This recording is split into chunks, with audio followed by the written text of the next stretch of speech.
నమస్తే, నేను మీ చినగాని దయాకర్ని. నిన్న రాష్ట్ర ముఖ్యమంత్రి రేవంత్ రెడ్డి గారు ఇవాళ కేటీఆర్కు, హరీష్ రావుకు ఆమరణ దీక్షలకు సిద్ధమా అన్నారు. నిజంగా వాళ్లకు చిత్తశుద్ధి ఉంటే ముఖ్యమంత్రి గారి సవాల్ని స్వీకరించాలని కోరుతా ఉన్నాం. నిరుద్యోగుల మధ్యలో చేరి నిరుద్యోగుల జీవితాలతో చెలగాటమాడుతూ నిరుద్యోగులకు పరీక్షలు రాయనీయకుండా ఒకవైపు అడ్డుకునే ప్రయత్నాన్ని ఇవాళ బీఆర్ఎస్ నాయకులు చేస్తా ఉన్నారు.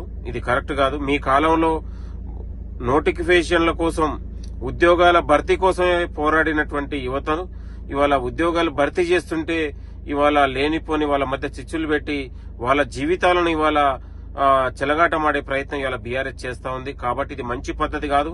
ఇవాళ ప్రభుత్వం ఒక దూరదృష్టితోని నిరుద్యోగుల గోసను ఆలోచించి, నిరుద్యోగుల బాధను ఆలోచించి ఇవాళ ముఖ్యమంత్రి గారు ఉద్యోగాల భర్తీ ప్రక్రియను ఇలా వేగవంతం చేస్తుంటే ఇవాళ బీఆర్ఎస్ నాయకులు, బీజేపీ నాయకులు వాడొకడు వీడొకడు కలిసి ఈరోజు ఇలా ప్రభుత్వం పైన, ముఖ్యమంత్రి గారి పైన బురద జల్లే ప్రయత్నం చేస్తా ఉన్నారు.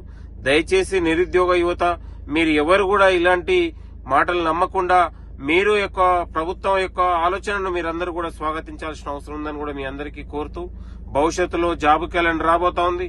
దీనివల్ల వేలాది మంది విద్యార్థి, నిరుద్యోగ యువతకు ఒక ఉపాధి కల్పించే అవకాశాలు ఉన్నాయి. కాబట్టి దీన్ని అందరూ కూడా మీరు స్వీకరించాలని కోరుతూ, రాష్ట్ర ముఖ్యమంత్రి గారు నిరుద్యోగ పాలిట నిరుద్యోగుల భవిష్యత్తు కోసం ఆయన పోరాడుతా ఉన్నారు, ఆలోచన చేస్తా ఉన్నారు. దీన్ని అందరూ కూడా మీరు ఒక పాజిటివ్ కోణంలో ఆలోచించాలని తెలంగాణలో ఉన్నటువంటి విద్యార్థులకు, నిరుద్యోగులకు మీ అందరికీ కూడా చేతులు జోడించి నమస్కారం తెలియజేస్తా ఉన్నాను. థ్యాంక్ యూ, నమస్తే, థ్యాంక్ యూ.